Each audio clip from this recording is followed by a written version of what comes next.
تربیت وکړو. نو چې څوک جنازې سره روان دی د څه د لاسه؟ ایمان او احتساب. واورئ وكان معه حتى يصلى عليها. دې درې جنازې سره روان دی او دغه جنازې سره یي تر دې چې په هغې باندې مونځ وشي. ويفرغ من دفنها، او بیا خلق فارغ شي د هغې د ښخولو نه. او دی ورسره دی ګوره فإنه يرجع من الأجر بقيراطين. دی چې واپس راشي الله دله 2 قیراط اجر ورکوي. 2 قیراطه. خو دا قیراط څومره دی؟ وی کل قیراط مثل احد، یو قیراط احد د غر امره وزن لري. احد غر هم لیدلی مدینه کې؟ دا یو قیراط دی. یو مسلمان چې جنازې له لاړ، خو بنیادي خبره د ایمان او د احتساب د لاسه مونځ یې وکړو او بیا ورسره شریک شو په ښخولو کې، او بیا واپس راغی 2 قیراطه اجر یې د ځان سره راوړو. د احد غر چې 2 امرکې دومره اجرونه یې ځان سره راوړو.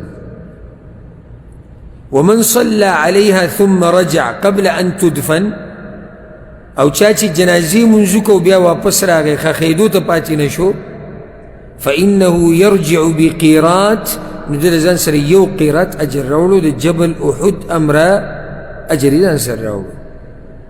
دا حدیث په صحیح بخاري صحیح مسلم کې د متفق علیه حدیث دی. خو د دې نه د افسوس خبره ده چې دې اجرون نه زمونږ معاشره نه ده خبر. یو خو محرومه دي دله سره چې ټوله قصه د عدل او بدل ده. دوی محرومه دي دله سره چې مولیانو چېرته دې طرف ته د عوامو ته ترغیب نه دی ورکړی او د عوامو پام یې دې طرف ته راړولی نه دی. ډېر لږ علماو به دا خبرې کړي، بلکې دلته چې کوم ملګري ناست دي او کوم چې زما دا بیان اوري او څوک چې میني، اکثر ویمه لږ نه اکثر به اول پیر دا خبره اوري چې څوک جنازې له لاړ شي او ورسره ایثار شي د ښخېدو پورې څومره اجر دی؟ 2 قیراطه. جنازې وکړه واپس راغی ایثار نه شو، یو قیراط اجر دی. یو خو قصه د عدل بدل ده، دوی مولیانو کوتاهي ده. پښتانه متل کې وي څه اوبه خړي دي او څه میان ړانده دي. څه مشکل په مولیانو کې دی او څه مشکل په عوامو کې دی. زه ډېر د دغه علماو نه او د دغه مولیانو نه خفه یم او ډېره ګیله مې تکېږي چې د عوامو ته نه واضحه کوي دا سوچه دین او غریبانان یې په تیارو کې اچولی دي.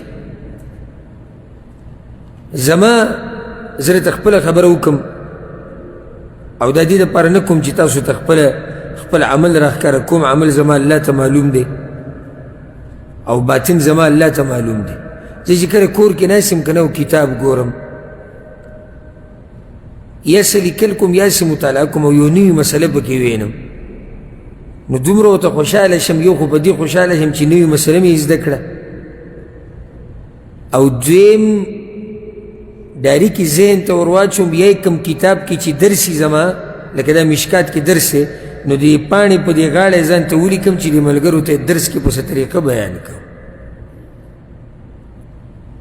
چې دا ملګري دې نوې مسلې نه خبرې شي، دا ملګري د دې حدیث نه خبرې شي، د دې حکم نه، د دې مسلې نه خبرې شي. ځکه چې مقصد او هدف په دې منبر په دې کرسۍ د ناستې هغه دا مخامخ خلک پوه کول دي په قرآن او په حدیث باندې. دا زما څه داسې ډیوټي نه دی چې زه په دنیا ګټم. ما ته بعض ملګري دا وایي که تا په ملک کې یو غټه مدرسه او جامعه دا جوړه کړې وی ځکه چې که اچانک تا هلته لاړ شي نو څه به کوې؟ نو زه ورته څه به کوو؟ زما بلډینګ ته هېڅ ضرورت نشتی او زما هېڅ ضرورت نشتی چې یو غټه جامعه دي یو غټ جومات دي. هر هغه ځای زما دپاره د درس ځای دی چې زه کښېنم او یو څو مسلمانان رانه ګیر چاپېره کښېني زه ورته درس کوي. زما صرف کار دین واضح کول دی او که بل ځای میلاو نه شو په یو پټي کې به کینو څادر به خور کو او ملګري به یو څو راسره کیني او هغو ته به دین بیانو بس ختم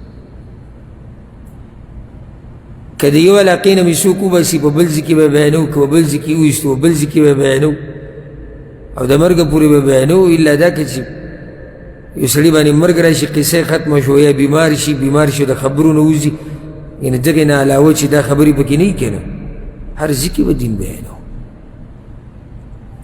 نو دغه مولیان نه زما سخته ګیله ده زموږ د قدرمن او دا پښتانه چې په دین مین دي غریبانان هغه په صحیح دین نه دي پوه کړي